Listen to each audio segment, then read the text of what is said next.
Hello, and welcome to Black Sky Legion, episode, 123. The end of Elite Dangerous on consoles, more, question mark. Today is March 11th, 2022. I am your host, Kai Zen, and I am drinking Boulevard Brewing Company's finest Cinnamon Bun Ale. This is legit. I just finished a Guinness cold coffee nitro blend, and I got Jack and Coke sitting here next to me. I am set, and I have a little mini fridge full of ice cold chilled dragon's milk that I'm ready for reloads. I'm ready to get into this. Wow, look at that! Isn't it weird to see the show start with Elite Dangerous stuff up there on the screen? Wow. Flashback episode. Wow. Okay, yes, Cinnamon Bun Ale, Boss Lady B. Boulevard Brewing Company makes a phenomenal Cinnamon Bun Ale. Boss Lady, also pop in. You still have the channel. Pop in if you'd like to for this Elite discussion that's coming, because it's going to be epic. You know, Elite Dangerous, they sort of give you no news for I don't know, 8 months at a time, and then they slam their dick in a car door repeatedly and then go, I did good, huh? So, yeah, this show is going to be mostly Elite. But with us tonight, we have, number one, my XO. We got Wolf Dragon. Say hello to the beautiful people, Wolf, and tell them what you're drinking. Hello, everyone. Thank you for joining us on this fine Friday evening. I have an old-fashioned made with 6 and 20s 5 grain. It is delicious. If you can buy it, go get it. If you can't, ask the person at the liquor store to order it.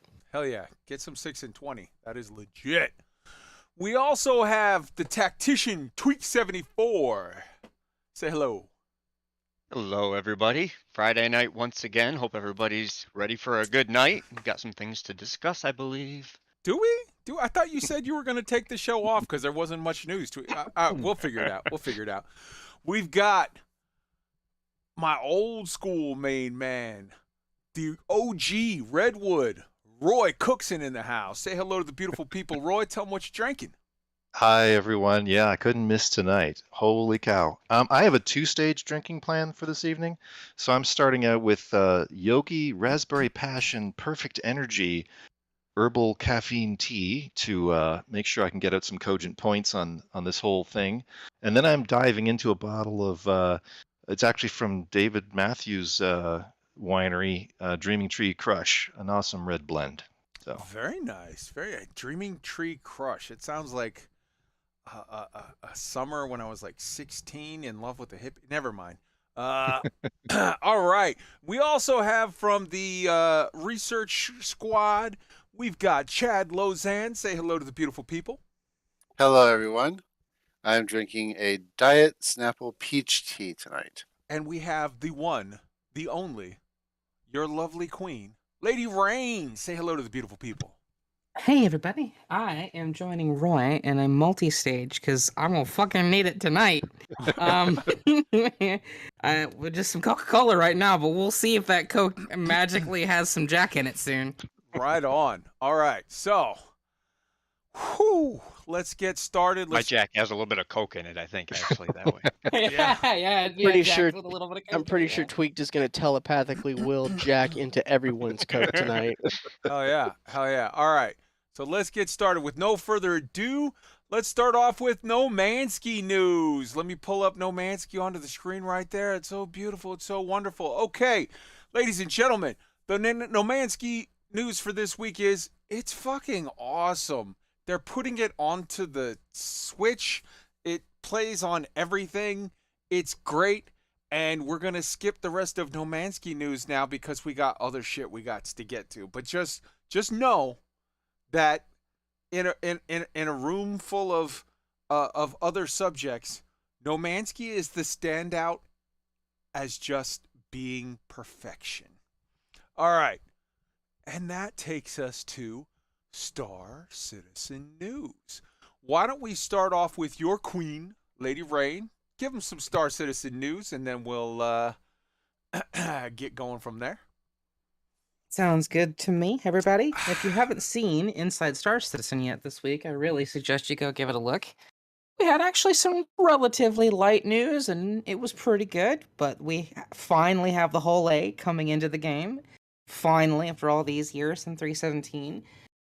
Gonna be fantastic once the cargo refactor comes online. They showed us clouds on Hurston and an entirely new cloud tech pipeline, and Houdini pulled out of their old tools into the new ones.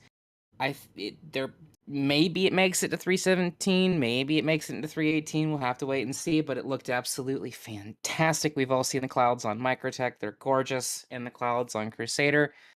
They showed a lot of other art and stuff that's being worked on with the spacescaping and the space box instead of skybox, whatever. It was all very nice. I will say that the Hull A, I really hope they go back through all the old MISC ships and update to the Hull A's standard of MISC, because that version of MISC looks crisp and clean, and I love it. And that's really about it for ISC. It's about 10 minutes. Go watch it. Yeah, and I'm really actually looking forward to the Hull A, believe it or not. So, and on that note, for the rest of Star Citizen is Chad. Alrighty, so next we have Star Citizen Live, which featured the VFX director Mikey Snowden talking about visual effects in Star Citizen. There's a number of fun questions that were asked about, like what happens when A2 drops a bomb on a river? Well, you have to watch to find out. How do the dust particles for vehicles, waterfalls. There's a number of different topics, about 30 different questions that were answered during this 1 hour piece. It's some of it gets very technical. So if you're interested in that kind of thing, go watch it. It's up right now. Hell yeah. And then on the monthly report, there was a number of things, just animations, art. There's the AI tech team. They got a lot of cool AI stuff done. They're doing the stepping rate for soft bodies. People got up to 120 hertz. They have a bunch of Gen 12 things that they got done for planetary tech rendering and better efficient clouds and fog and a lot of key technologies that are coming into the game in the near future. No timeline given, but these things many of these things have been completed and are being worked into the schedule. They had level design stuff. There's tech animation, UI. They talked about the star map. So it said, and this is particularly interesting to most people. In February, the UI team progressed with the visuals and underlying features of the new star map, including creating an inline editor concept and implementing the controls and marker icon transitions. And it's all being built in building blocks. So they're well underway with the front end of the star map. The back end was finished a few months ago. So hopefully we'll see that later this year. Right on. And for the 317 announcement, we can go back to Lady Rain on more details for that. Yeah, we all know Evocati leaks like a sieve, right? NDAs, etc. I'm not under an NDA. None of us are under an NDA as far as I'm aware of. But, Nope. 317 hit Evo. We'll see a couple weeks from now, probably. Who knows what they're up to. But, yeah, so, it's in Evocati. That's really good news, actually. That could mean a somewhat early 317 with all kinds of new stuff to look forward to, including, by the way, don't forget, 317 selling loot. Hell yeah. So we'll actually be able to sell loot. So go loot Korea, get your guns, and go sell them. That'll be fantastic. And that's really all we got for Star Citizen. Well, while I'm not under NDA, I will say that yes, absolutely, Evocati leaks like a sieve. And while I'm not under NDA. I'm still not going to give out any details because I'm a grown up and I know how to not run my mouth about shit that people aren't supposed to be talking about. I will say that yes, Ivocado leaks like a sieve, and yes, everyone's posted pictures everywhere, and yes, there's some stuff in there Yeah, there's one really that great that feature everybody's been begging for. wasn't sort of announced and planned, and it's like, ooh, this is interesting. I'm super excited to see when 3.17 hits the PTU, the open PTU, in the next couple of weeks. I'm really excited to see if that part is still in there, and once it's something we can discuss on the show, I cannot wait to discuss it. So look forward to that. Does anybody have anything else on Star Citizen? Keeping in mind the fact that we're not going to discuss any of the details of Evo. Anything else in Star Citizen before we move on with the, let's be honest, the meat of the evening? I can't wait for 3.17 personally, between the river and the selling of the loot and all the little things that it's going to bring in and add. It's just Star Citizen has yet to disappoint me, which is nice. Right on. And I think earlier Chad said something about A2's dropping bombs. Speaking of dropping bombs, I think that takes us to Elite Dangerous News. So let me bring up that. Let's see here. Okay, I'm going to take a poll here right now. Just either, I want you to go down and just say A or B. A is we keep it on Star Citizen with the referral code for this next segment for people who may need it for some reason. Or B, we go to the actual Elite Dangerous background video for this next talk. Roy, A or B? B. All right. Chad, A or B? B. All right. Wolf, A or B? Say we play the elite role. All right, well, we already have 3 people, so it's going to be B no matter what at this point. So you just robbed the last 2 people of their votes. All right, so let's bring up the elite roll for this. All right, that takes us to everybody saying B. Wow, except for Everybody in chat saying B. Load 200 was like, hey! All right, just be aware of the fact that you may need the Star Citizen referral code after this section. So I'm going to at some point flip it back just so you can, have it. Here we go. Elite Dangerous News. So some things happened in Elite Dangerous News this week. First, they delayed the patch that was supposed to, update 11, I believe it's called, that was supposed to bring fleet carrier interiors. Now, I want to be the first to say, when this happened, a lot of people said, oh, Elite, they're delay. I would be the biggest asshole on earth if I called them out and shat on them for a small delay when they're trying to do a good thing, while at the same time supporting Star Citizen, who misses every deadline possible. The fact of the matter is they miss deadlines, but that's okay. I don't mind when Star Citizen misses deadlines because they're trying to do a good thing. And with regard to Update 11 and adding in fleet carrier interiors, Elite Dangerous is trying to do a good thing. The fact that they missed the deadline, they missed it, and they have to push it back, I say don't be a dick. Give them some breathing room on that. Whatever. That's where I was at with regard to, I was actually against the rest of the community of where they were like, oh, they're late, they missed it. And it's like, come on, man, just chill out. Maybe it takes them another week, whatever. They're doing a good thing. Let them do their thing.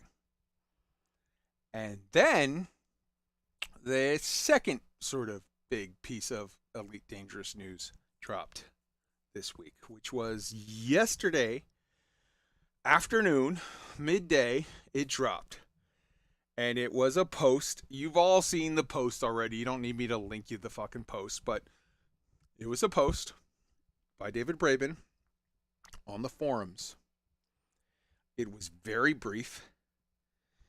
And it was very almost like sort of take out the trash perfunctory, and it said, summing it up, we all know that Odyssey dropped in a rough state, and while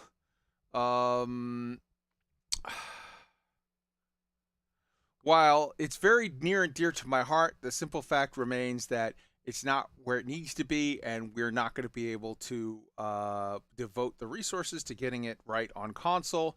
Therefore, we will not be supporting Elite Dangerous on console further with regard to development. Elite Dangerous Horizons will stay on console, and you can still play it. But going forward, we will be developing Elite Dangerous Odyssey code base going forward. Now, that has a couple of key implications, has a couple of key things in there that you need to sort of suss out. Number one, it means if you're an Elite Dangerous console player, you're fucked. That's just it. You can keep playing the old game, but you're not going to get any of the future whatever. Number two, I suspect what it means is if you're an Elite Dangerous Horizons player on PC, you're fucked. We're going to be developing the code going forward on Odyssey, and we're going to be putting in new story, new features, new this, new that, new content of whatever kind is going to be on the Odyssey code base. Now, different content creators have interpreted that different ways. Obsidian Ant put out a video where he said, this could mean good things for the for the PC players going forward. This could mean that they figured out some way to sort of merge these two code bases going forward, or it could mean that they're going to develop for Odyssey only and that the PC players are left behind. And he was sort of ambiguous. He said it could be either of these two things, and we have to wait for more information from Frontier. And you know what? He's absolutely right. It doesn't specifically say either which way. Like everything that Frontier puts out, it's sort of ambiguous. It could be read 19 different ways, in ways that are either doom and gloom or leave you thinking positive thoughts.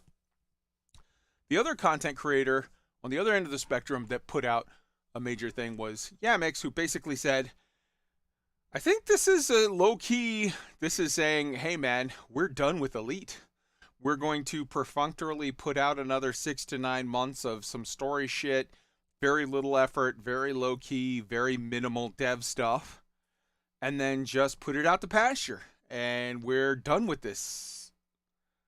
So that's the statement. The Elite Dangerous community was basically set on fire with this news. I hate to be that guy that says I told you so, but basically this is what I said was going to happen a year ago. And yeah, it's happened. So, okay. I think a lot of people have a lot of thoughts with regard to this. But most specifically, I think that the community and I myself want to hear from my man Tweaked. So I turn the floor over to you, sir. Okay. Well, first, let me preface this by saying, yes, I know the world is a crazy place right now. So we're pushing out the world, and yes, I know this is a video game of which I've gotten more than my money's worth out of and made some actual lifelong friends out of. All positives. Wait, 1 second. I have to ask you a question. Do you feel like you got, because I feel like I got 10 times my money's worth out of Elite Dangerous Horizons. Do you feel like you got your money's worth out of Odyssey? Well, I didn't buy Odyssey, so I didn't have to spend any money there. So Well- in my mind, I still only spent $30 on the game. Okay. All right. Fair enough. Sorry. Go ahead. It's all good. But that being said, development world, this stuff. 9 months. Are you friggin' kidding me? 9 months? Odyssey released in May. If I'm being generous, May is when they told console we are indefinitely suspending development on console so we can fix PC.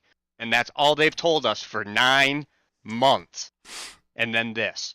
You realize a woman creates a human life in 9 freaking months, and it took FDev 9 months to get to a point where they said, you know what, this isn't going to work. We better just pull the plug right now. They should have absolutely told everybody 9 months ago this wasn't going to work. People updated. They upgraded to the Series X. They upgraded to the PS5. You're talking $500, $600, $700 right there because they thought Odyssey was coming to the next gen consoles for sure. Now, all we get is, well, Odyssey, Elite Dangerous is close to our heart, and this is not the news we wanted to tell you, but this is better for Elite going forward. That's all we get? Okay, I get it. Maybe it won't work on console. Maybe it's really that rough. But not only is Odyssey canceled on console, the whole game is in maintenance mode. Already, 36 hours, last I checked, it's probably more now, a civil war has been pending, which means the ticks aren't working. The CG rewards aren't working. To me, it's in maintenance mode already.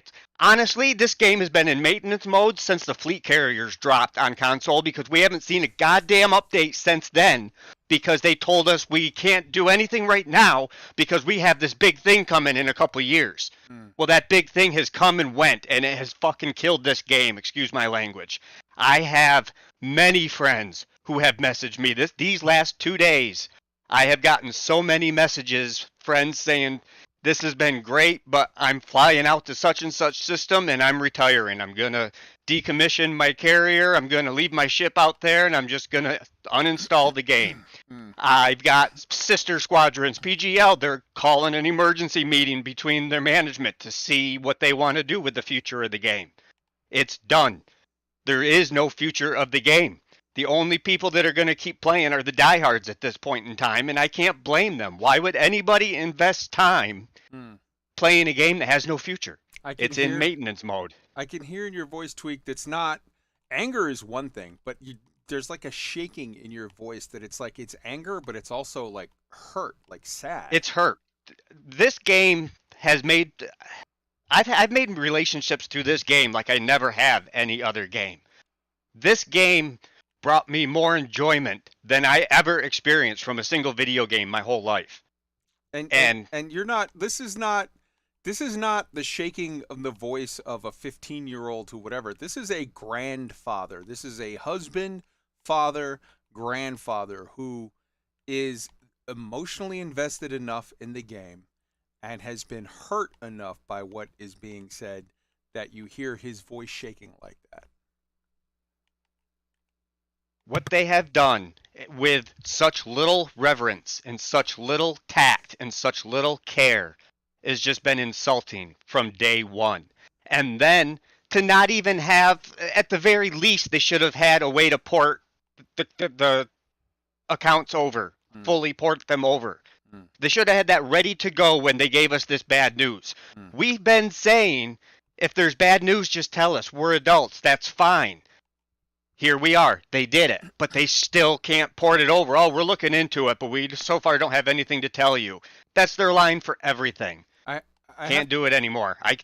If a business that you walked into and dealt with them face to face treated you like this, they'd be out of business. Nobody would go there anymore.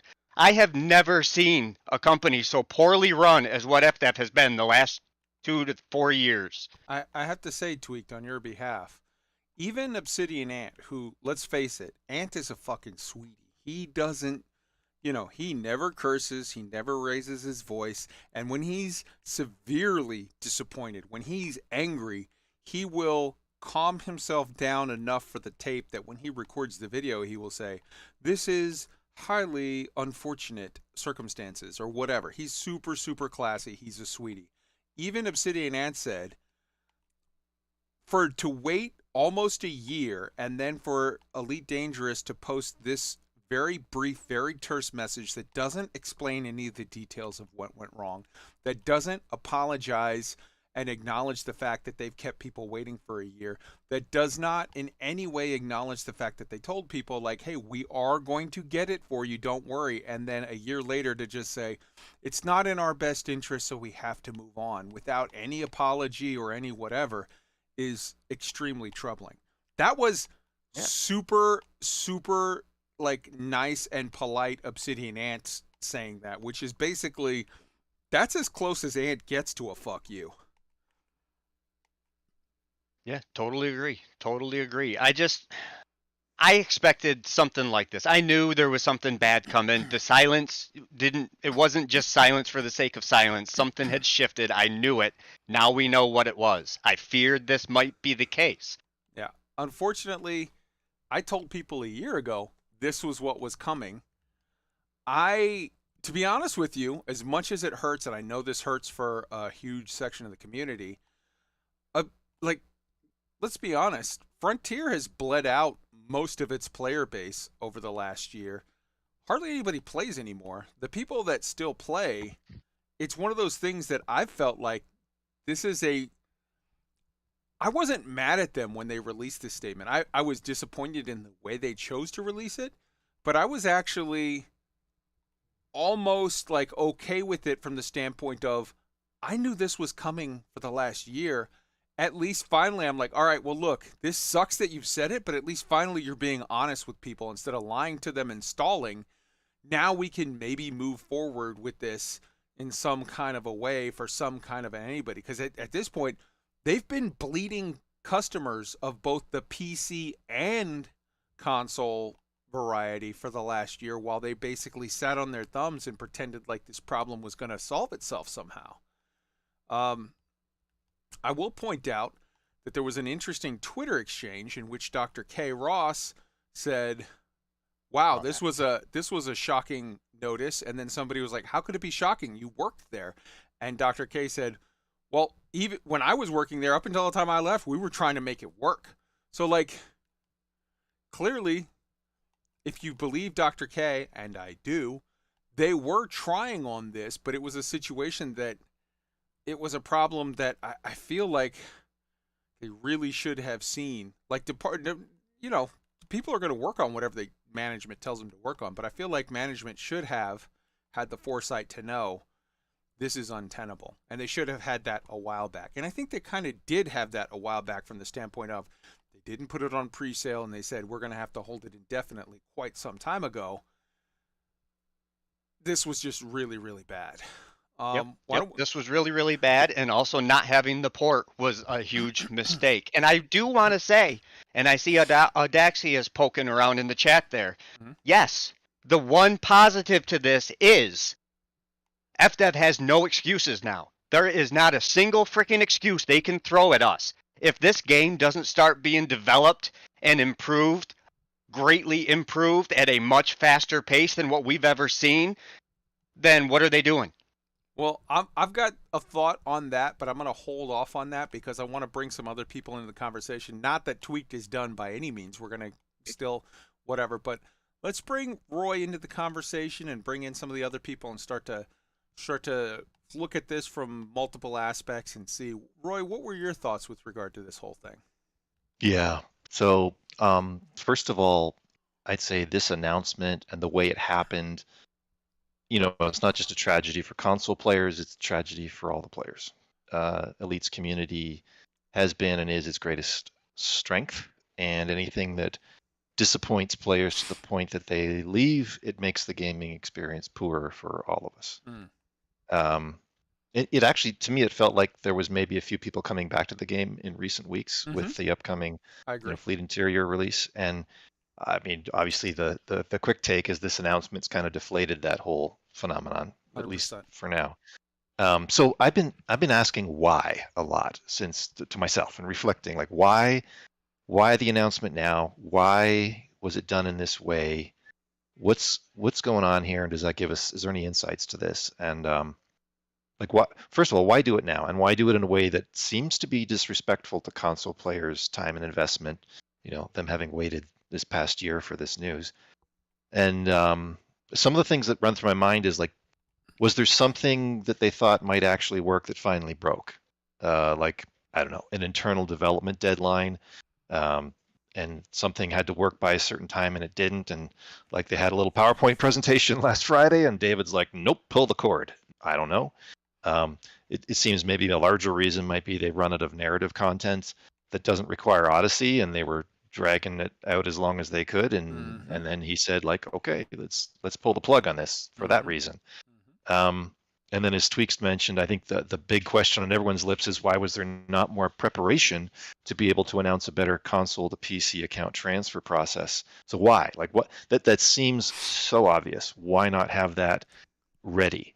And the only thing I can come up with is, well, there's two. One is there's reasons that they don't want to explain. So maybe it's things like, and actually I heard this on Loose Screws. I think a few other people have mentioned this. Name conflicts, right? That wasn't an issue between platforms before. That is so easily got around on other games where they say there's a name conflict. Whoever had the name originally, i.e. in this case, the PC owner who had the name originally keeps the name.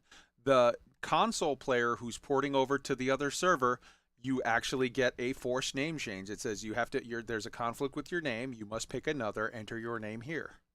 Yeah. So this is leading up. I agree with that, and this is leading up to I guess the third point. The second one is making a full transfer rather than just liquidating assets and giving you credits.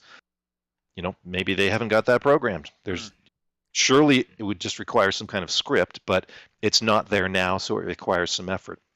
Which leads up to my main point about, why did they not prepare for this?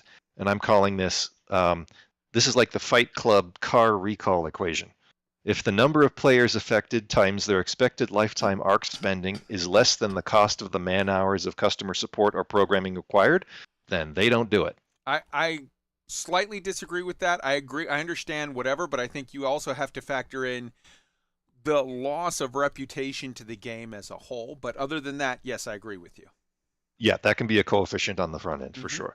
But there's some kind of, the point is there's some kind of accounting thinking going on in the background here that's like,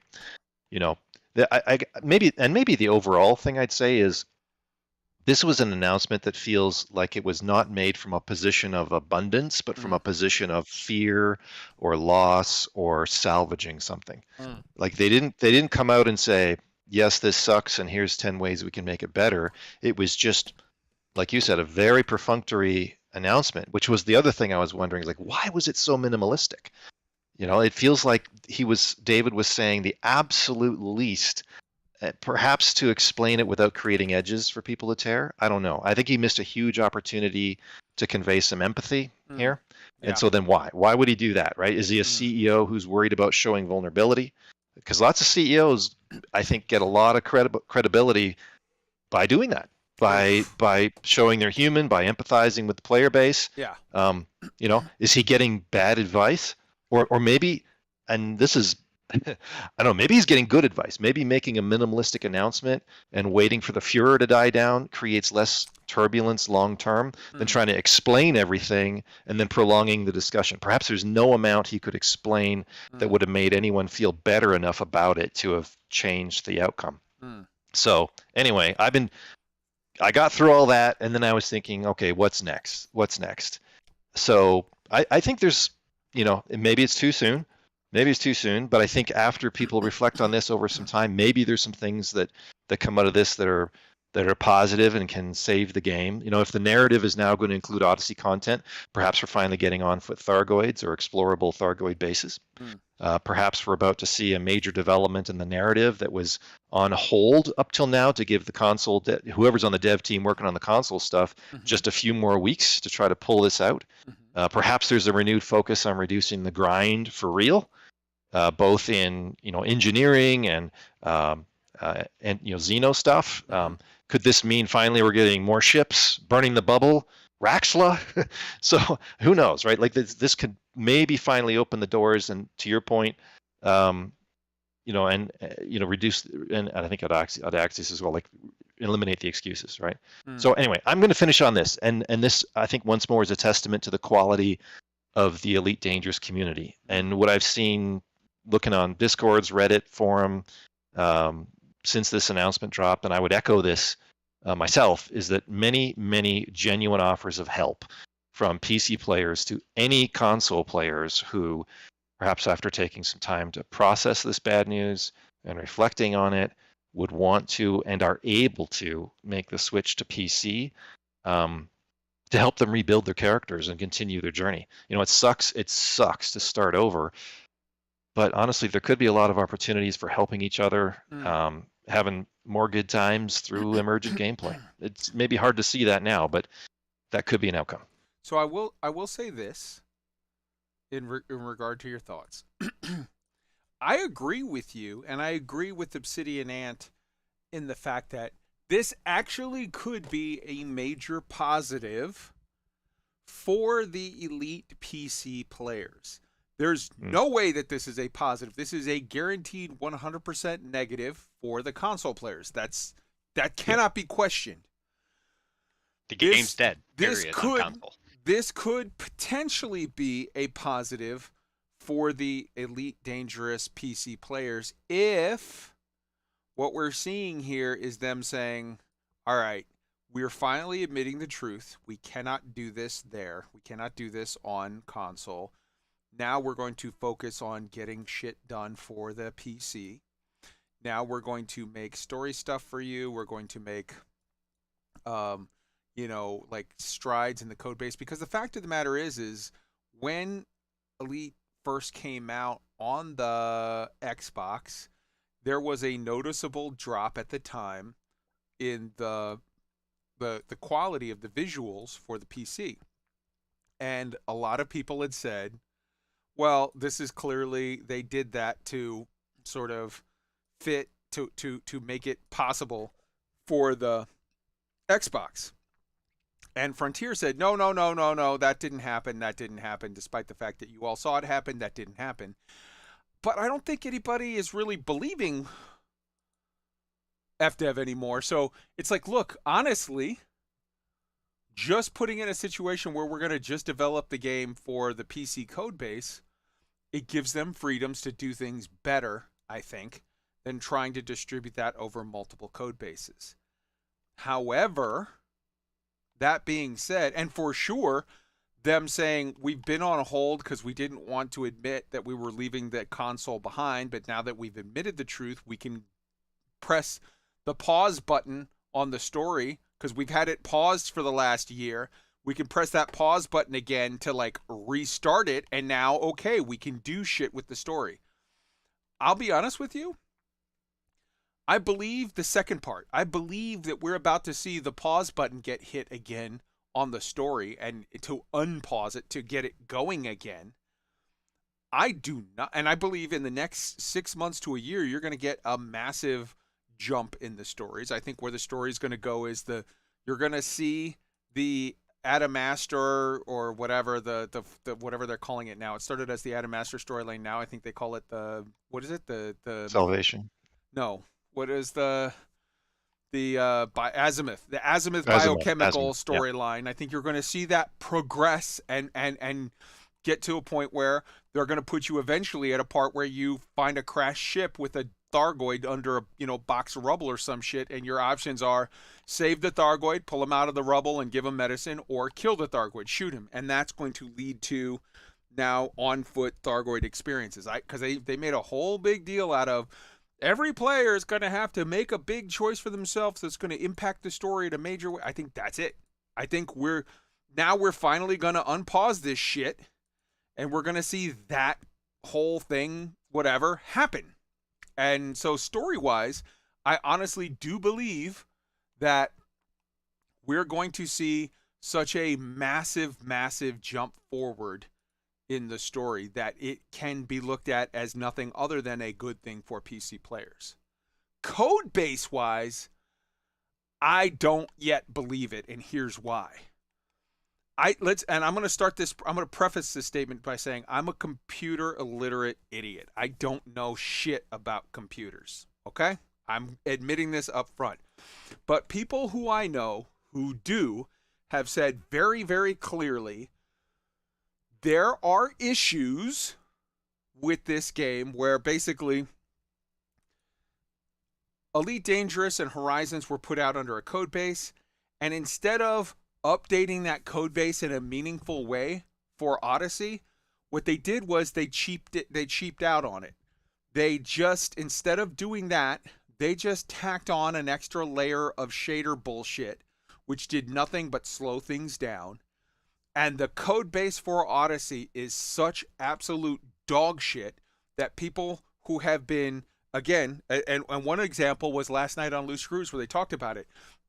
Trax, who knows computer shit fairly decently, was talking about when you go, and they did it, they literally did it live on the show.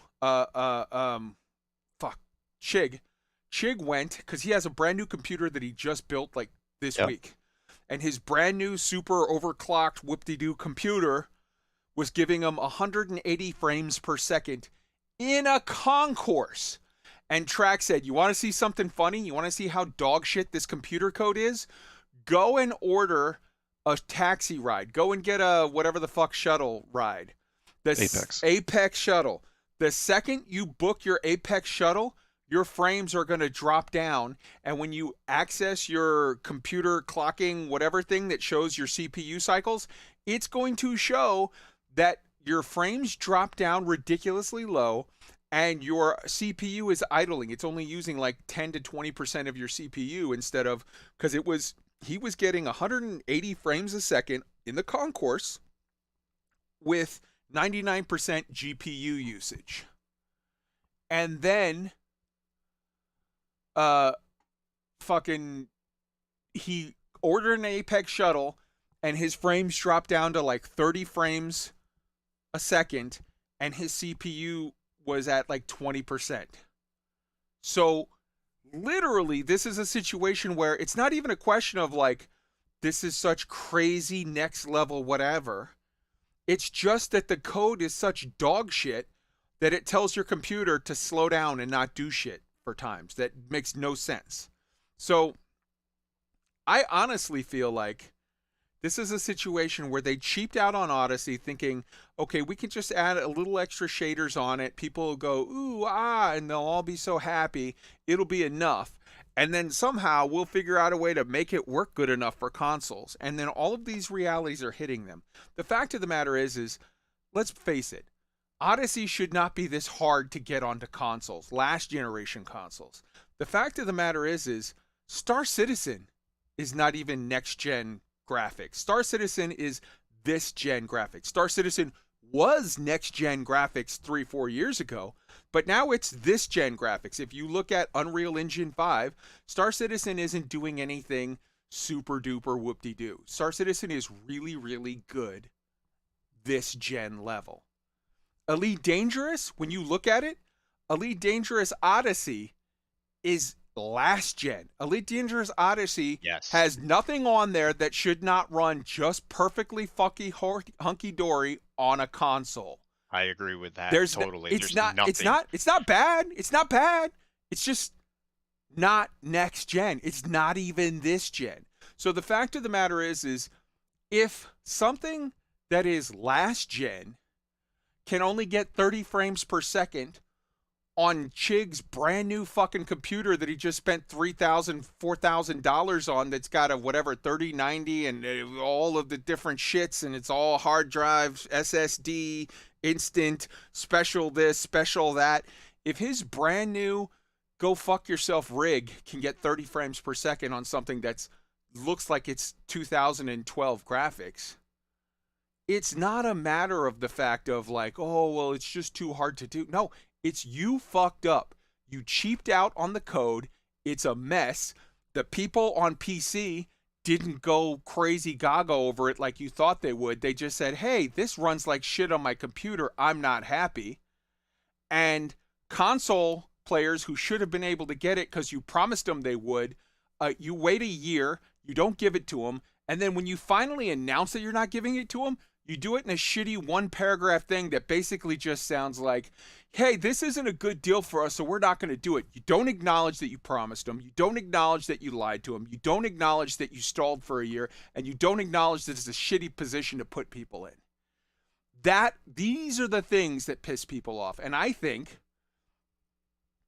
while I agree with Obsidian Ant that statement could mean several things, in a rare situation, I kind of agree with Yamix. I think this is a sign of the end for Elite. I think what we're going to see now is we're going to see Elite Dangerous go gangbusters on the story shit for the next 6 months to 9 months, doing really, really good stuff with the story that they've had in the bag. They've been waiting. They just weren't able to release it until they finally bit the bullet and admitted they'd been lying to everybody on console that it's never coming. We're going to see them do really good story stuff, but I think we're already seeing most of the developers, most of the code monkeys go, these ones are going over here to work on Formula 1, and these ones are going over here to work on fucking Warhammer, and these ones are going over here to work on the other undisclosed IP. We're not going to see them fix the code base. This is them low-key admitting, all right, we're going to squeeze out another 9 months of story with half-ass whatever. This code base is never going to get any better because we cheaped out on it, and we're done. I think what you're going to see is Elite Dangerous squeeze out some story shit for the next 9 months, then go into maintenance mode, and then die. They'll keep the servers going because it's on Amazon. It's cheap servers. They'll keep the servers going because they want to keep a few super diehards around. Because 3 to 4 years from now, when Star Citizen finally fucking launches and makes a big splash, and people have all kinds of renewed interest in the space genre, David Braben's going to come out and say, it's time for a new Elite. But sadly, I kind of think like this is low-key the beginning of the end for Elite in general. All right. Is that such a bad thing? I'm not saying it even is. I'm just whatever. But let's go around. Yes. We got a lot of people. I'm gonna grab another beer. I'm gonna mute for just a second. You guys go around and just discuss your thoughts and feelings. I want to bring everybody else into the conversation and then go back to both Tweaked and Roy as well. Go ahead. Come on in. I'd like to get in on some of this for a little Go bit. ahead. It's really interesting having been on the other side of it. As somebody that's a lot of people who watch this show know that I'm a professional industry. I've worked on 4 games. I've done community, I've done QA, I've done testing, I've done design, and I've been in this industry for over a decade now. And I've never seen a company so completely incapable of communicating with their player base like this. It's really, really, really disheartening, and it's unprofessional. But that being said, one thing I want to focus on first and foremost is please be kind and compassionate with one another, please. The world is an absolute disaster.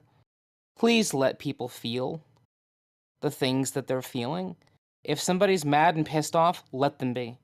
If somebody's not and says, hey, this is great, I think this is good news, just please would it kill you to act, some of the people in the chat, would it kill you to act like the adults that you say you are? Right now, when people are hurting, to let them hurt and be supportive of them. And also support the people who still have a love and a passion and a support for this project, for this game.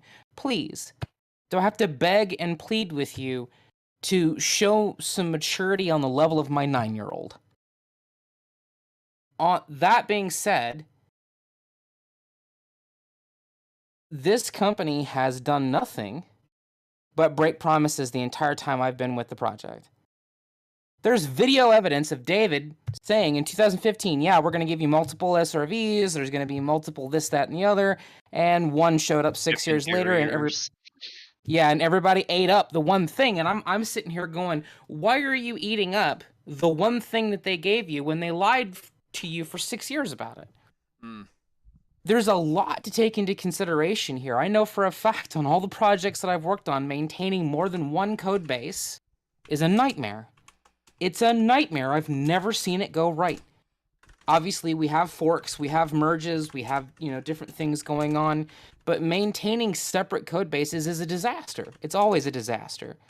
All the projects I've worked on that we've done PC to console ports have always been a nightmare. It's always been rough. I will tell you I've loved working with Sony, but I hate working with Xbox.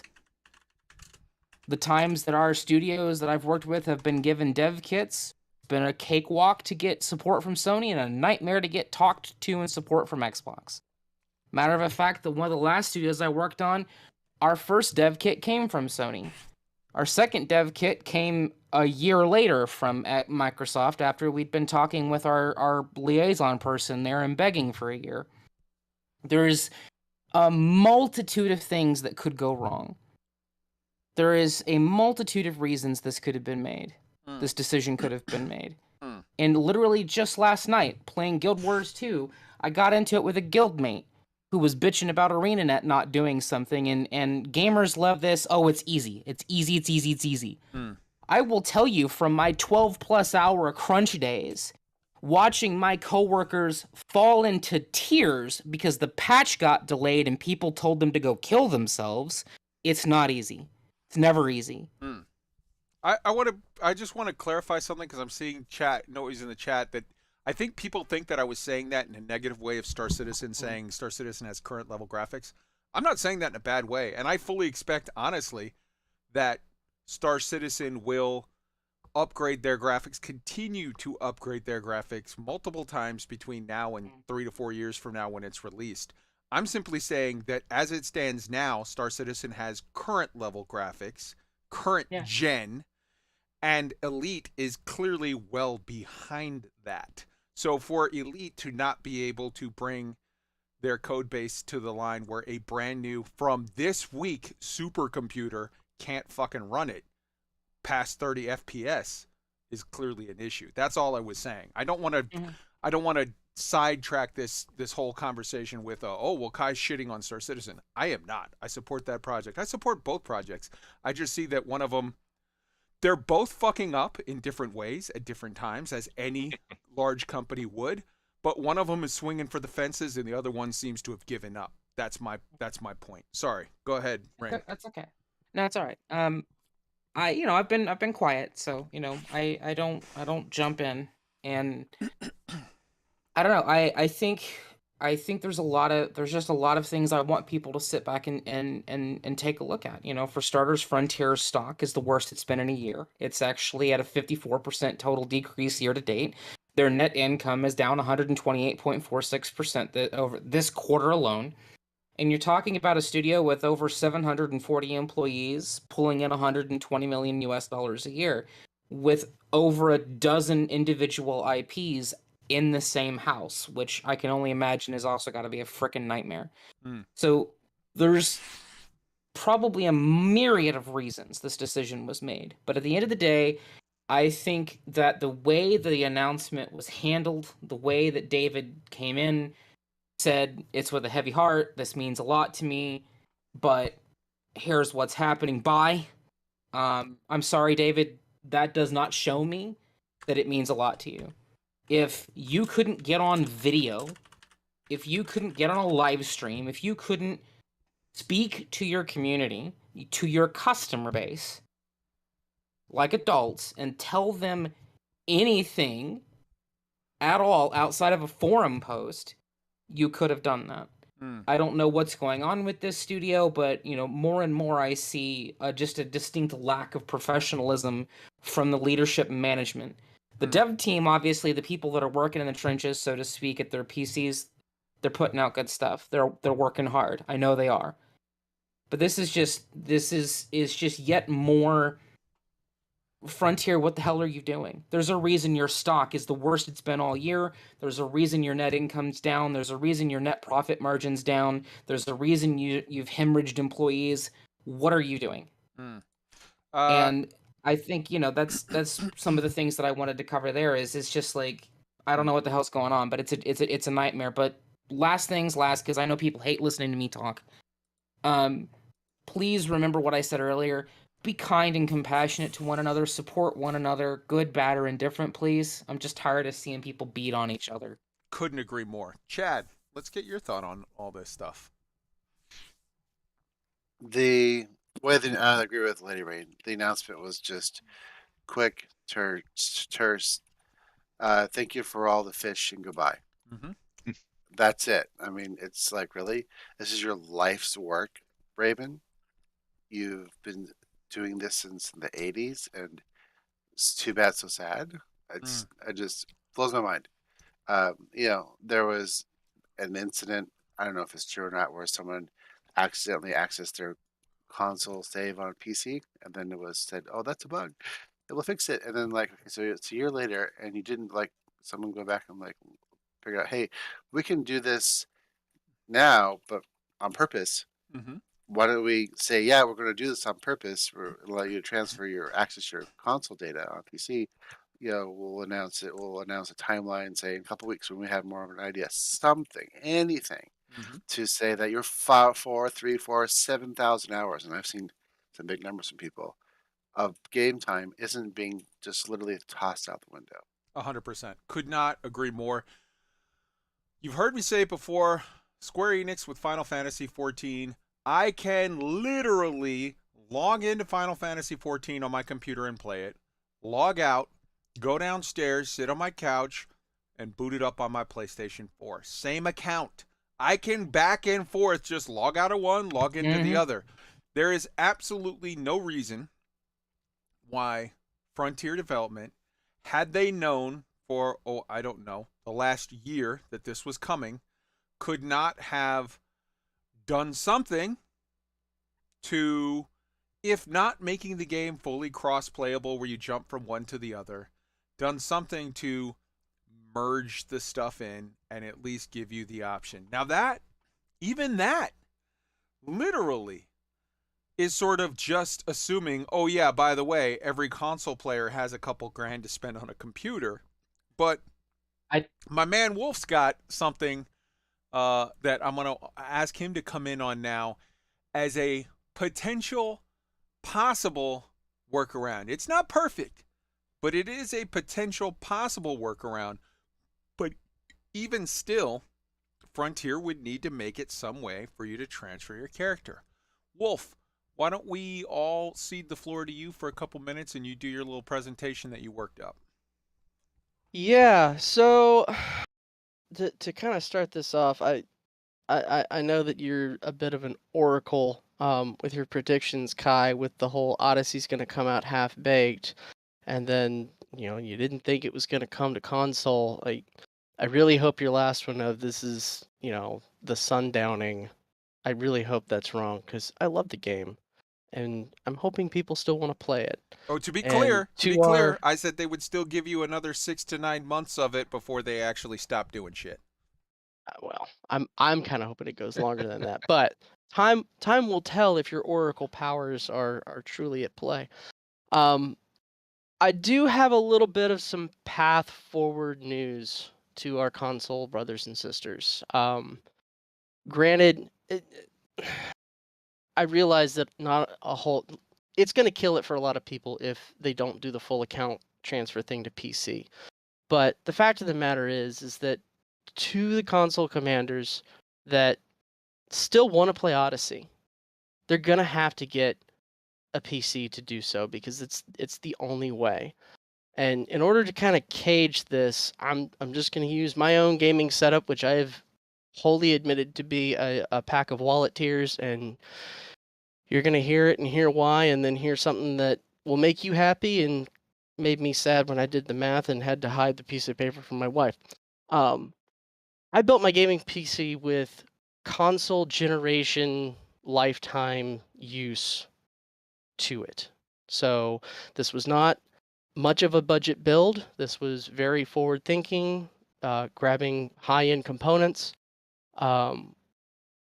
When you factor in everything that I have here, with in addition to the 6800 XT and the Ryzen 9 5900X, I've got a HOTAS, I've got my chair, I've got the mounts, I've got a monitor that's really nice, I've got a keyboard and mouse. Like, all these things factor up to $5,000. You can go much more budget friendly for half that cost. Again, this is probably cost prohibitive to many people. Not everybody's got $2,000 knocking around in a shoebox they can just throw at something. But the Steam Deck, Valve's brand new handheld gaming console, is actually a PC. It runs SteamOS, which is a Linux derivative, and a program called Proton works in the background, and it just makes Windows games work. And if you don't want to do that, you can just install Windows on the damn thing. They've already said you can. When they set out the specs for this, they looked fantastic. This was going to be super interesting. And now that some of them are out in the wild, there is some interesting news. I wanted to talk about this a while ago, but nobody wants to hear theory crafting based on specifications. I have one Reddit post, and I'm going to link it here in the chat. Somebody took their Steam Deck and threw Elite Dangerous Odyssey at it. I'm looking for more info. I've got one on order. I'm going to try it myself and corroborate it. Bottom line, out in space on foot, you can have a solid 60 frames per second. Looks great. You go into on foot combat, it's 30. Now, before you break out some pitchforks and torches, my PC has the exact same numbers. I limit my frame rate to 60 FPS so that I can let the video card work on the pretty. It's an easy hack. In the meantime, let's get back to cost. I went on Walmart.com today. A PlayStation 5, $880 US. An Xbox Series X, $760 US. The Steam Deck has 3 tiers for its price. The differences between them are negligible because they all have the same core hardware. The top tier one has more internal storage and an anti-glare laser etch finish on the screen. You can swap out the internal storage and put a cover like on your phone. Done. Yeah, that top tier Steam Deck, $649. That's right. It's an order of magnitude less in cost than my rig. And it's cheaper than the consoles that you could buy right now to play other games. And it plays it just as good as my PC. That is absolutely astonishing to me. If you want a Steam Deck, you have to reserve one because they're just working through the logs right now. Here's a link for that. Set up a Steam account. They're free.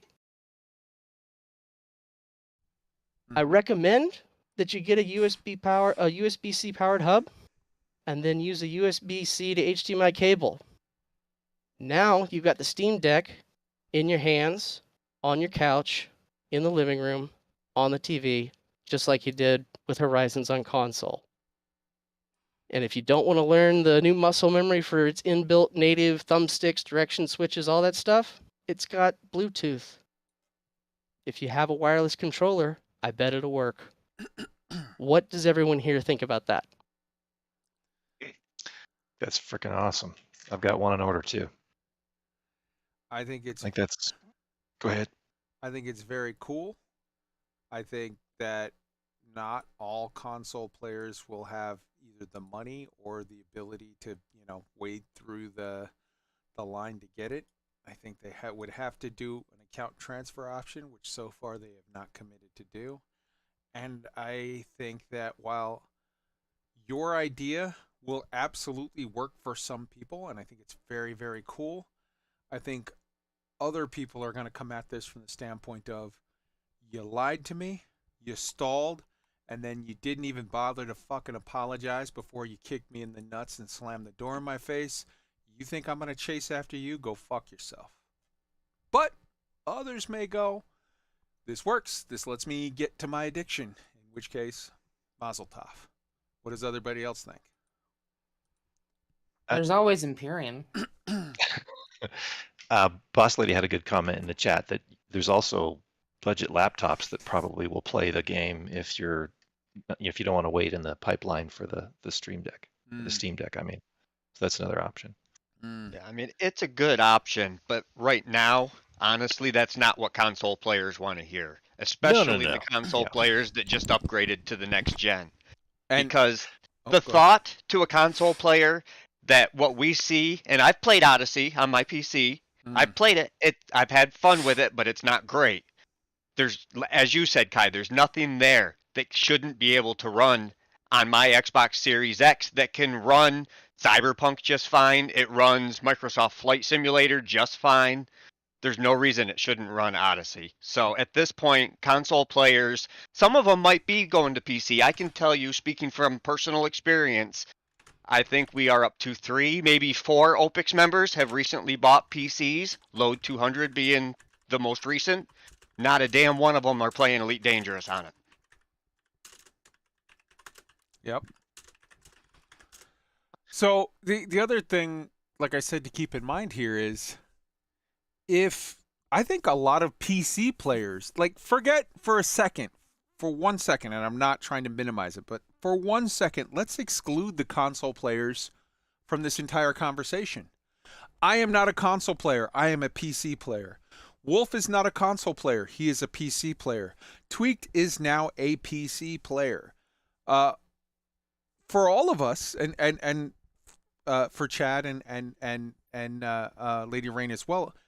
Yeah. For me as a PC player, what I see is Frontier shitting on a large segment of their customer base, and for me as a customer, even if it's not me, when I go to a restaurant and I see someone be really, really shitty to one of their patrons, or a store, if I see a clerk at a store be really, really shitty to a customer and then turn around and offer to be nice to me, I'm kind of like, hey, go fuck yourself. I see how you guys treat your customers. Not that customer, all customers.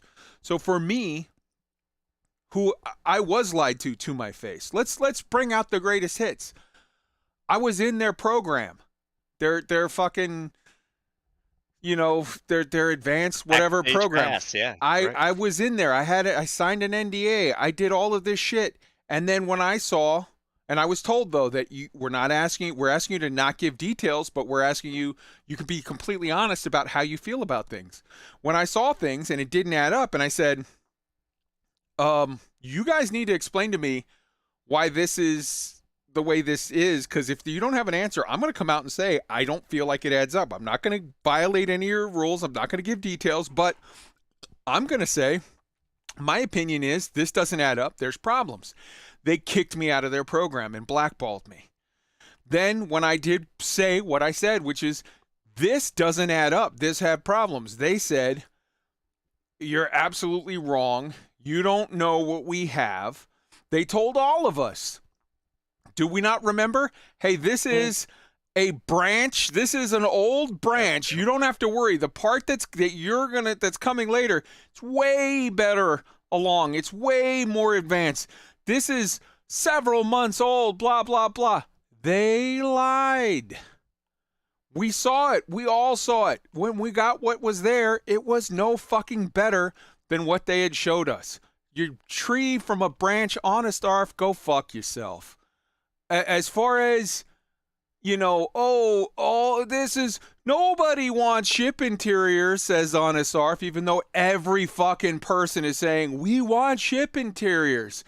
There was the whole, the week before that it was released, it was Arf and, what's her name? The little one were on a stream together. We don't need to do a beta release. We tested all of the things. Everything's going to run. We're very confident. Everything is okay.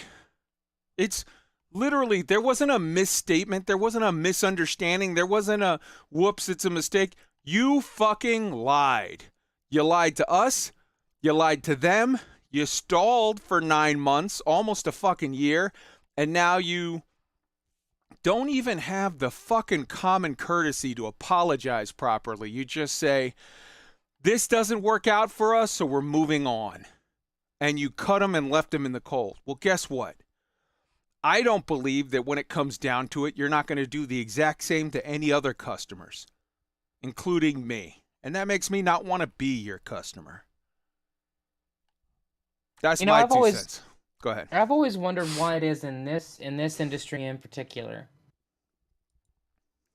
that when people are upset with something like this, it's never okay. But you wouldn't tell someone to get over bad food. You wouldn't tell someone to get over a vehicle having multiple recalls, right? And I get it. There's a difference between food and a vehicle in a video game, but at the end of the day, a product was offered. You paid for the product using money that you earned with your time that you have we all have very little of.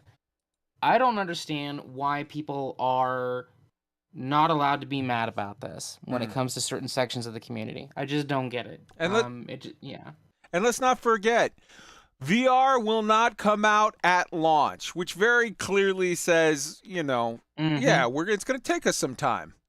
And then after everybody bought it, oh, we're not doing it at all. No refunds. Go fuck yourself. They've lied to multiple segments of their community and fucked them and didn't have the courtesy to, on any of those, even apologize properly.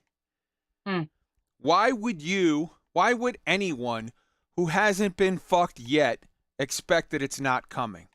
If I know a girl who cheats on the one boyfriend, then dumps him, cheats on the next boyfriend, then dumps him, cheats on the next boyfriend, then dumps him, and then wants to date me, why the fuck would I be stupid enough to do that?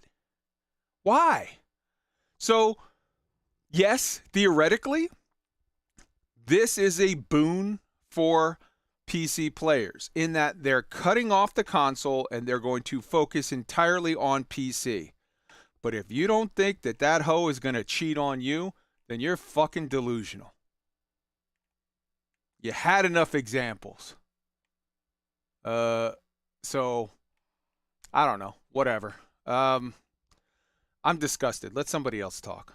Roy, say something positive. I've got a couple things. I don't disagree with anything you brought up. And to Lady Rain's wise words before, we need to let everybody feel what they want to feel. Like, this is not the time for a stiff upper lip, I guess. I think actually something else Lady Rain brought up that's maybe a topic for another day, but it reminded me of this, was I think there's some really interesting discussion as quote unquote forever games become more prolific around digital property rights. Like what, or players, like a player's bill of rights. Like, what are your rights if you spend 3,000, 5,000, 10,000, in the future 20,000 hours in some world, and then the developer decides to do something stupid? I mean, I think that's an interesting discussion to go down that rabbit hole at some other time. But because that's a whole paradigm that you know, obviously the law doesn't deal with, and players are only having to come to grips with maybe in the last 10, 15 years as these things even become possible. But I think that would be a fascinating topic. The other thing I would go back to is when you were talking about how this thing might roll out in this, you know, the next 6 to 9 months. Part of that actually doesn't sound too bad. Like, the thought that was going through my mind was, how did we think this was gonna end? Like, this is a 7, 8-year-old game. Like, it can't last forever. And what would be a graceful way for this to end? And yes, it could continue and have some sort of maintenance mode, and people could still sort of play it after the quote unquote ending. But what would be a classy way for this to end? I'd be kind of thrilled if they rolled out a really rich narrative that ended in Raxxla in 9 months. I guarantee you they don't touch Raxxla. The best you're going to get is Thargoids on foot. Well, let's maybe stick to the hypothetical. Okay. I'm not trying to predict. I'm just saying, what would we like? What could this be? Because having it last for the next 20 years is not an option. Having it last for the next 5 years in a rich and rewarding way is not an option.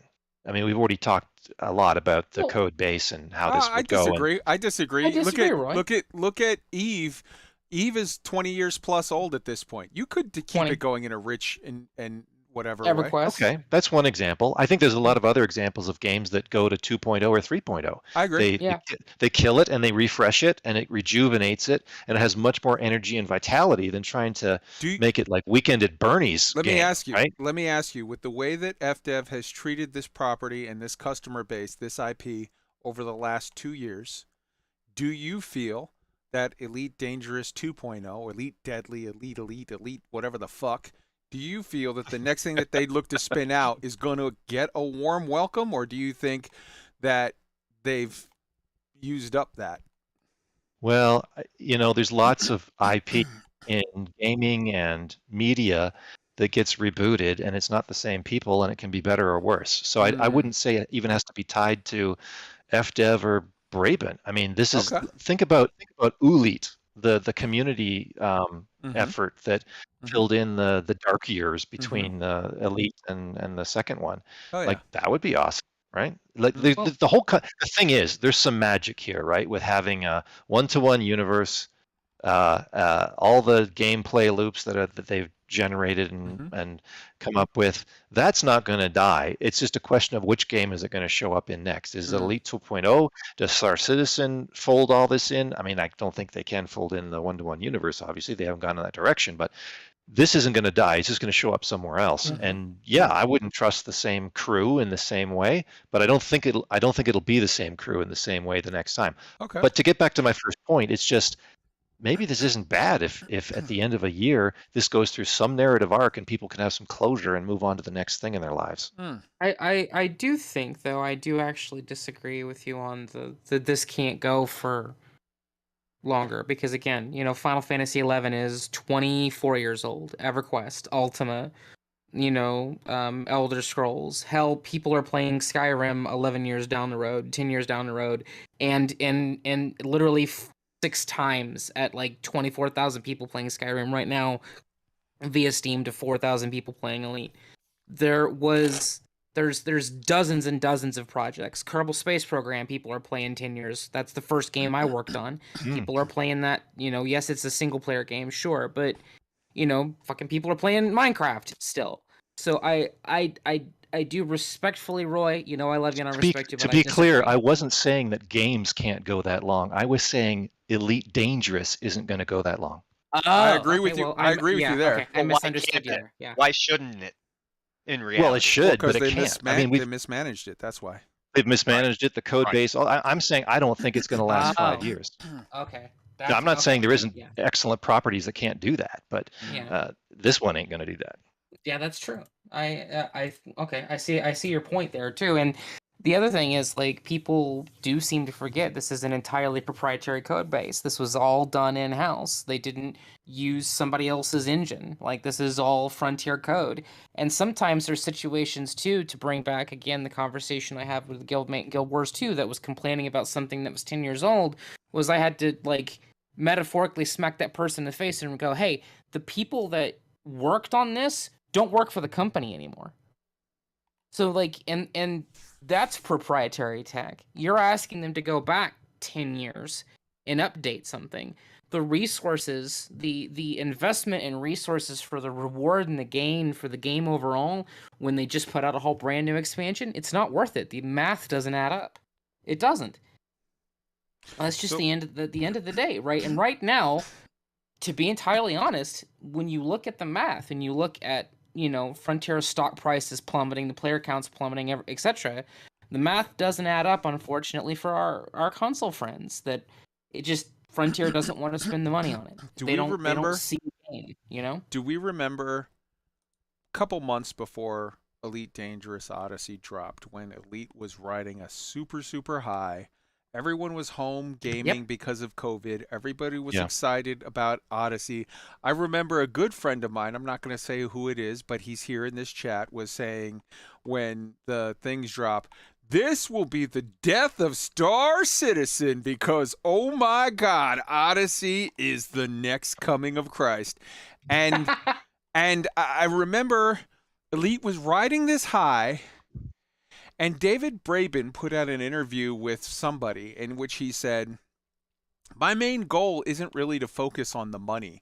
My main goal is we as a company want to put out such a superior product that we leave a legacy of our like great works." Oh boy, how times that the tables have turned. The turns have tabled. It's like the meme line is the turns have tabled. It's like holy shit, man. You were high on your own supply at the time, and reality done smacked you in the motherfucking face. So one quick thing, sorry, Wolf. One quick thing. I also don't want people to misunderstand me. I put hundreds of hours into this game. I know that's not, it doesn't matter, it doesn't count to the people who've put in 5,000 or 10,000. I'm a poor wee babby little newbie whose opinion doesn't matter. But I put 500 hours into this game too before I walked away from Odyssey, and I loved this game. And I was looking forward to it because I had a PC that couldn't run Star Citizen, and Elite was giving me something as a disabled veteran that sits at home all day, who's unemployed, who has nothing. It gave me this community. It gave me Kai and Roy and Tweaked and Wolf and Chad and all of you in the chat. It gave me a place. And so I don't want people to misunderstand me. I'm hurt too, because I loved this project and I believed in Frontier. And I don't want people to think, oh, well, you know, Rain just shits on Elite and never played the game or doesn't whatever. That's just not true. I do love Elite, and I wanted more and better for it. And right now, I'm probably just as disappointed and upset as the rest of you are. So I just kind of want to get that out there. For those in the chat who are all saying, who was it? Who was it? It was Tweaked. It was Tweaked. And you know what? At the time, I gotta say, there was no bigger supporter of Elite Dangerous than me back then. I loved this game like I've never loved anything else, and I believed FDev was telling me the truth. I believed they were going to build something great. I thought Odyssey was going to be the thing that allowed me to keep playing Elite Dangerous for another 5 years. Instead, it's totally killed the game. It has torn apart communities and put the game in maintenance mode. You were the chosen one. Yep. Anyway, Wolf wanted to hop in. Hop in, Wolf. I've been listening in quietly, and a conversation that was had earlier last week. Maybe it was sooner than that, but you know, in the past few days, it's kind of ringing true and to me, and I'm wondering, and I'm not gonna mention the conversation unless the other person in it wants to say anything. So we're definitely at a crossroads. Like there's definitely people who are just like, I don't fucking care. The game can go away. I'm moving on. I'm never looking at it again. Screw the game. Screw the whole company. Whatnot. Like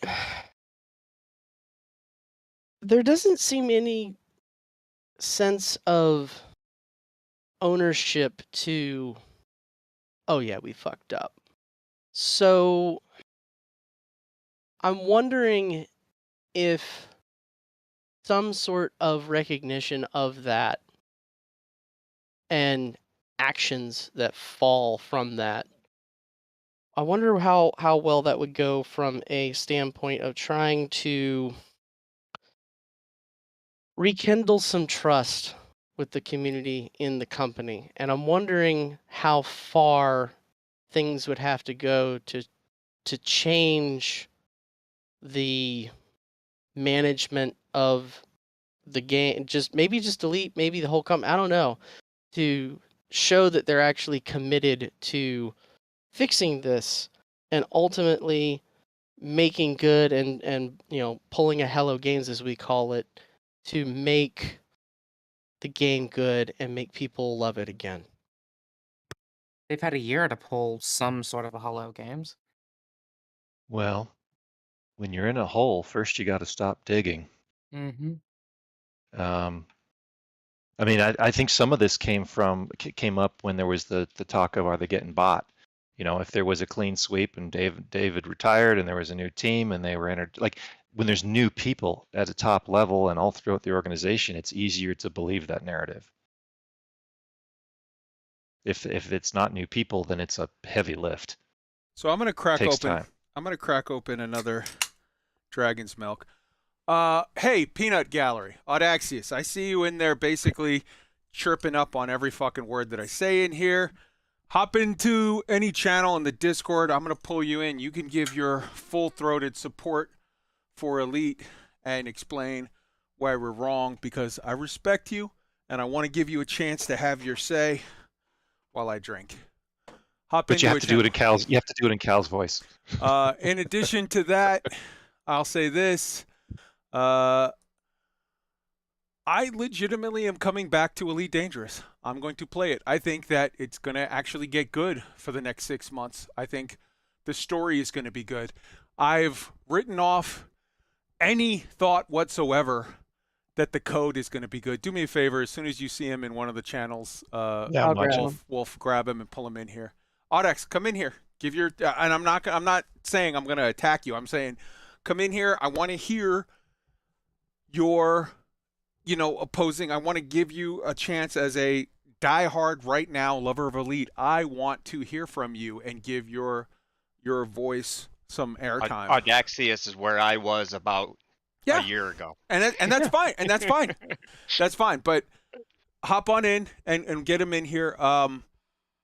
I honestly feel like the story's going to get good and the game is going to be fun for a couple of months before the wheels fall off this fucker.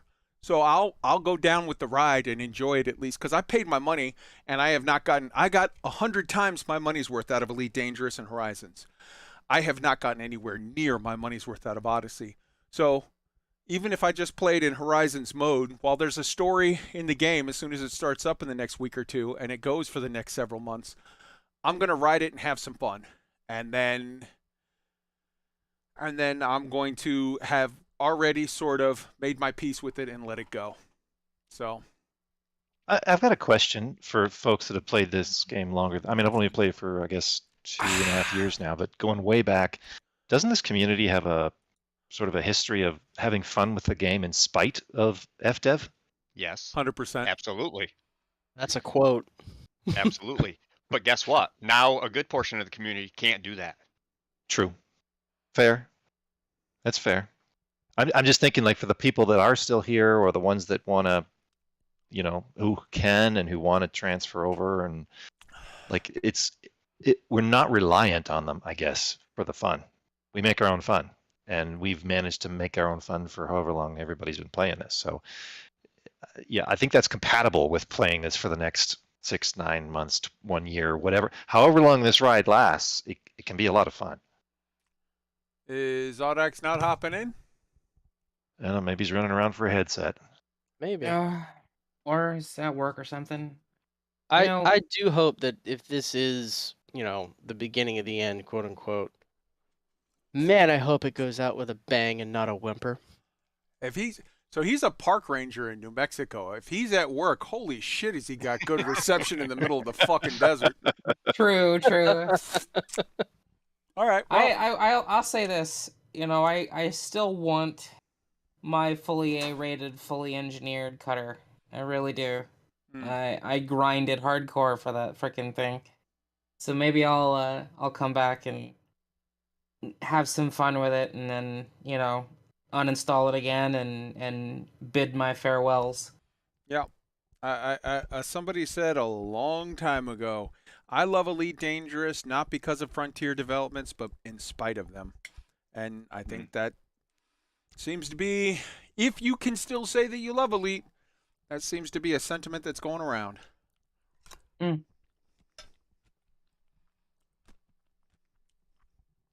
right, well, I don't see our White Knight riding in, so anybody else got anything they want to say before we close this down? I'm going on an expedition. I'm saving up. I've been running the CG, making a bunch of bank, and doing Audax actually helped me do the mapped mining thing, so I'm having fun. I'm gonna ride this out. Has anybody seen apparently the thing that's going around now where people are flying their ships out to like their favorite system and then just like logging out, uninstalling the game, like they're retiring in their favorite system? Dude, if you see the messages I've gotten over the last 2 days, so many commanders doing that. So many. Elite Dangerous 2 Electric Boogaloo. Coming soon to a store near you. It's like I don't know, this is maybe dating me, but it's like On the Beach by Neville Shute. Like it's like these scenes of people going somewhere to, meet the end. It's so sad and macabre and beautiful all at the same time, these posts that people are making. Did I seriously chase Audax out of the chat? Did he leave? Wow. Jesus. All right. Maybe. I don't know. I look forward to Elite Dangerous to Elite. Yep. Yep. Elite I mean, Dangerous I'm gonna 2. miss Elite Dangerous. I really will. I didn't think this game would be ending anytime soon. I thought I'd still be playing it today. I'm gonna miss it. I'm still gonna follow the development, and if I don't see rapid improvement, then I will know for sure that it's going into maintenance mode within the next 2 years. But I One just quarter. I You've can't. got 1 quarter. I cannot, in good faith, at this point in time. I've got a lot of OPIX guys whom are staying. They've already said, we're staying. I hope OPIX isn't going to fall apart. I hope we're not dismantling this. So there's some people that are going to keep playing, but there's more that are just done. They're on to other things. The sad thing is, on console, there are no other options. There's no other game that scratches the itch that Elite Dangerous does. No Man's Sky has the space and the exploration, but you don't have the flight model. You can't compare the two. It's just they're not. There is nothing else on console that can scratch this itch. The fact that they aren't even getting another SRV or no chance of another new ship until the servers go quiet, it's sad. This is just terribly depressing for the death of this game. So I in good faith, cannot see myself playing this. They would have to do major things to me to win goodwill back, and I'm talking like replace the grind with fun gameplay and Thargoids on foot and ship interiors and all of that within a year and a half or something, not this one update every 9 months or so. Since Odyssey, I will give them credit, they've been doing about an update every few months, but pre-Odyssey being a total shit show, it was an update every couple years. Well, let's be honest. When they've been doing an update every couple months, in his statement yesterday, David Braben said Odyssey is still not at the place where it should have been at launch. So those don't count as updates. That was just them turning in their homework late. Let me go around the horn. A year from now, Frontier Developments and David Braben announce Elite Dangerous 2, Fast 2 Furious, Tokyo Drift. Are you going to buy it, Roy? Yes or no? Totally. Chad? Well, we'll see. Wolf? Depends on who's developing it. I said for Elite Dangerous, Frontier Developments, David Braben. No. Wolf? Yes. Rain? No. Tweak? That would be a very much wait and see what it involves kind of thing. Yeah, I'm with you. I'd be hesitant for sure, though. I would definitely not jump at it as quick as I normally would. All right. Guys, any last thoughts to add to this conversation? I'm going to ask you first, Chad. Well, they've really put themselves in a corner, and the CEO doesn't seem to be taking a responsibility. It's just kind of like, well, we failed.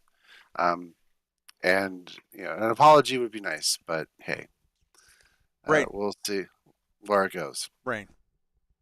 Like I said earlier, just be kind to each other, please. I'm Fair. begging you all. Anyway, I'm done. Wolf. I'm really hoping that they do what they need to do to turn things around and start winning some goodwill back in the community. I still love playing Elite Dangerous. I'm trying the on-foot stuff. It's really not my bag for personal reasons, at least the combat portion. But god damn it, is this game beautiful. And I love to fly these ships. And I love to just fuck around doing whatever missions to suit my fancy and bringing friends along and drinking, having a great time. And I don't want this game to end. Tweet. Everything you just said you're going to be doing in Elite, I'll be doing at a higher level and a much easier in Star Citizen with friends. All right. You've all heard me talk way too fucking much. So we're going to end the show with the final thoughts from Roy.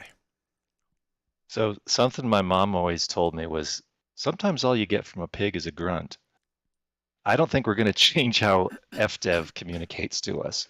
but we can still have fun in the meantime. And a genuine invitation, anybody that's on console and after reflection wants to switch over and can do it, please jump into the Discord and let's make some fun of it, helping you get back on your feet, assuming they can't give us a full transfer. All right. Good night, everybody. Watch those doors and corners. That's where they get you.